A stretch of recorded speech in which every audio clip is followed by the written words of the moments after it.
Hey everyone, this is my latest cargo ship. I had hoped this would be a one evening build, but it was a little bit trickier than expected, as usual, and so it went to 2 evenings. This is a dry bulk carrier, gearless obviously, and it has just a little bit of detail in the interior of the wheelhouse, so there's an actual bridge in there.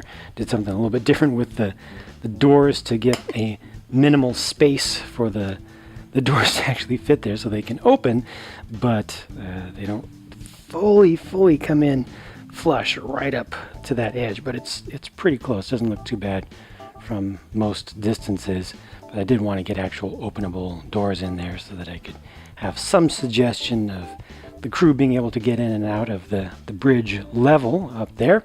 And the hatches definitely took the longest amount of time for me to design. I tried several different types of designs for that to get them to actually open. They are folding hatches, so they go like this and they come right together, so that they can stand pretty much vertical. If you open up both of them at the same time, because of how close they are together, they have to be just a little bit off vertical, but they are able to fold up together. These hatches are built with studs on both sides construction, so the bricks here are facing towards you, the bricks over here are facing away from you. And the trickiest thing about that ultimately with the solution I came up with was actually setting up what they are attached to down here. So that had to be offset on the 2 horizontal planes by a half stud each where these get attached. For each one of the hinges is half stud off. One of them is aligned with the rest of the studs on the hull, and then I had to also raise this up just ever so slightly. I made a mistake when I posted about it on Instagram. I said up a third. It's actually up 1/6 or 1/2 of the height of a plate, and I did that with some, again, studs on the side, both sides, other side, just funky, weird building to make that happen. But it opens up to cargo holds, which are deeper than they were by default because they actually raise up above the default deck that comes with this unitary hull. And then I defeated that because it doesn't make sense to fill that up with thousands of these 1x1 pieces that here are representing some of the pellets that are raw material to make coffee mugs, so those will be delivered to the Octan factory. It doesn't make sense just for the sake of display to buy another 1,000 of those or so. So there's just a plate under here just to fake it out just a little bit, so it takes up the amount of space and it looks completely full and it does the trick. I really like how these hatches work. I like how they look. It's something different for me.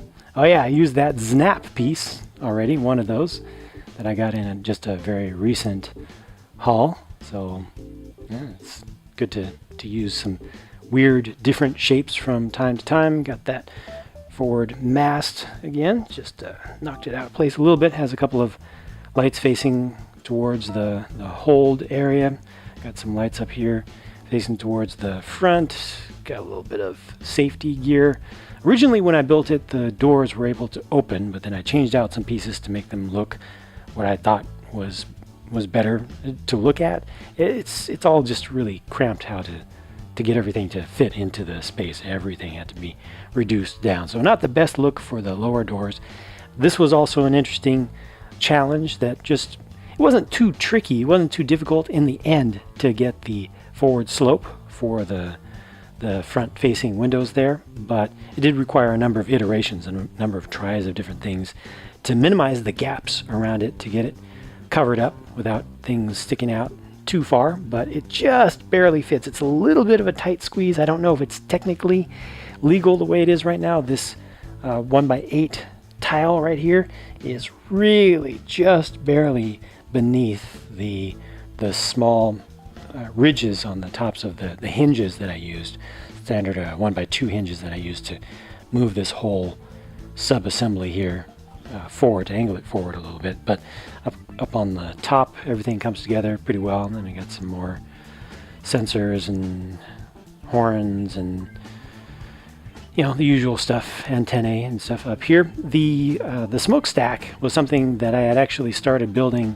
some months ago. The first time that I was trying a build on the second largest hull on which I placed my second cargo ship, but at that time I wasn't able to complete the cargo ship that I was trying to do at that initial time, the very first time trying to use that hull.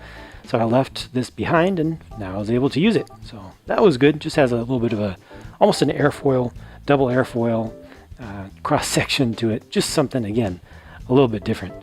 But in the end, it's pretty straightforward, and I think it looks like what it's supposed to be, and that's the most important thing to me.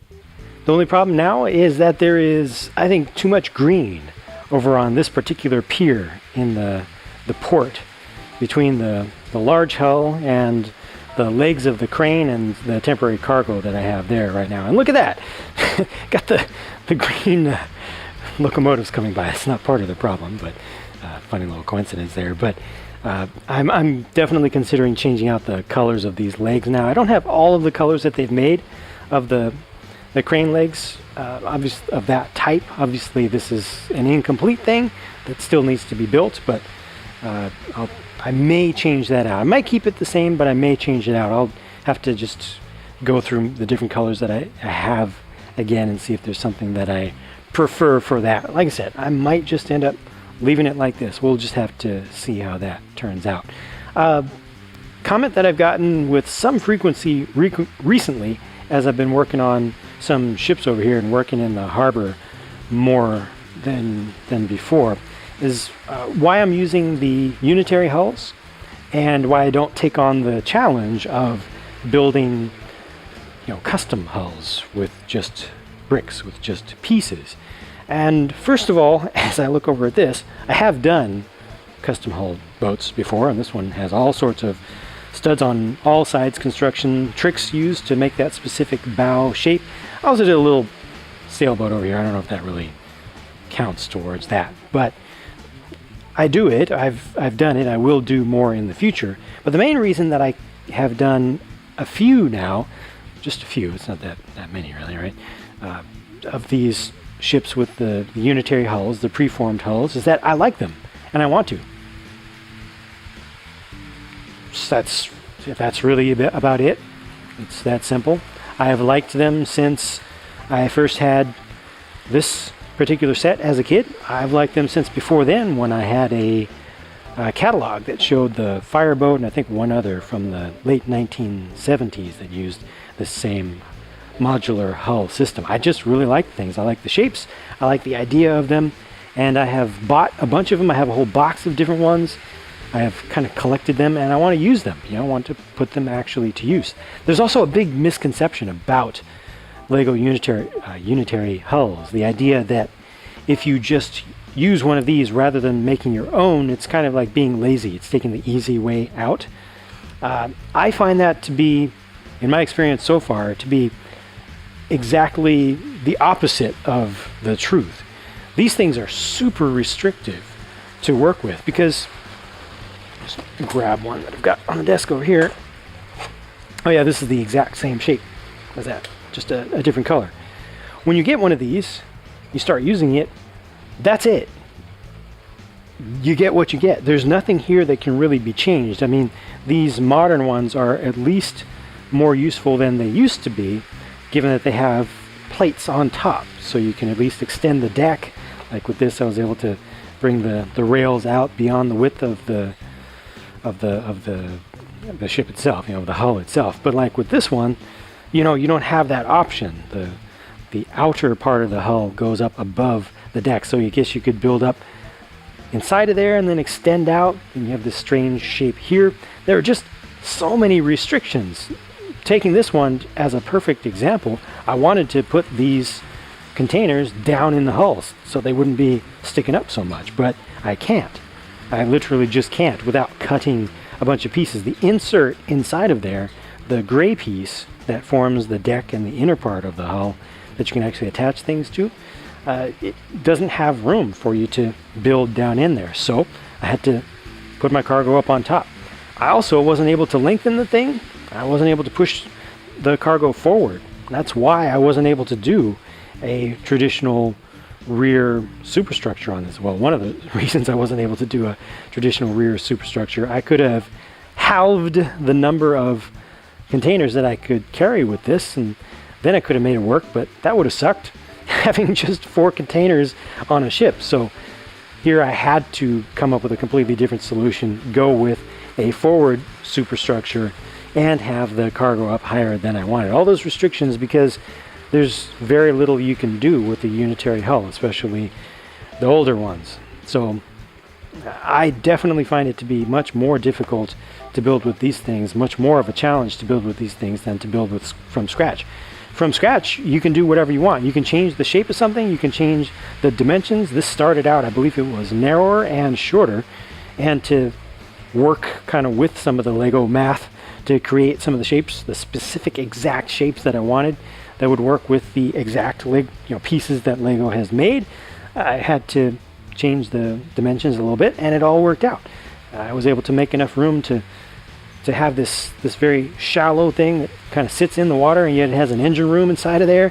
There's detail inside here, detail up here. Everything just worked a lot better, a lot more easily. With this, I had to some of the troubles actually that I had with creating the hatches and getting them to fit was because of the specific size and shape here. I really would like to have lengthened this up just a couple of studs to have more space. The superstructure, the wheelhouse, is not as large as I would have liked. It's not as wide. It's definitely not as long as viewed from the side. But you just have to work with that. I also would have preferred to waste less of the total length of the entire ship, because some of it's kind of filled in here, but the cargo hold really stops here. I would have preferred to use more of that and have less of this kind of wasted deck space up front. But when you're using these preformed hulls, you just have to use what you've got, and all the limitations that come with it can stop you completely from doing what you really want to do in some cases, and in other cases they just require that you put a lot more work into it and really take on more of a challenge than building something from scratch.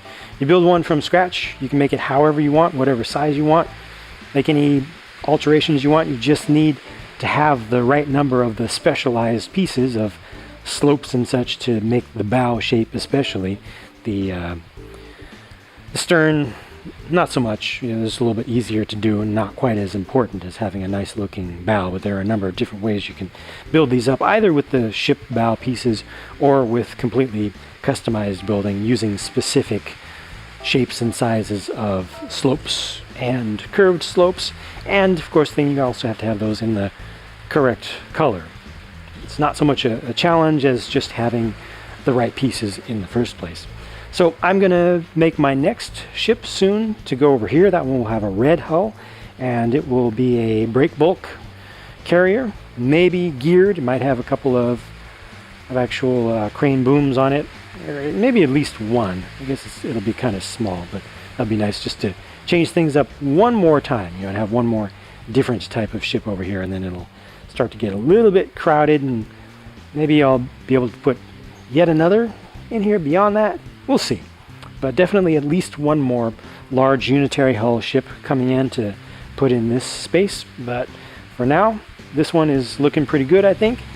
I like the space that it takes up. I like the color scheme, especially with the dark red. And I just have to consider whether to change out the green there. I'm not going to change the green on those guys, but I might change out the green on this. We'll see. That's it for this one. Thanks for watching. I'm going to keep working. I'll talk to you again soon.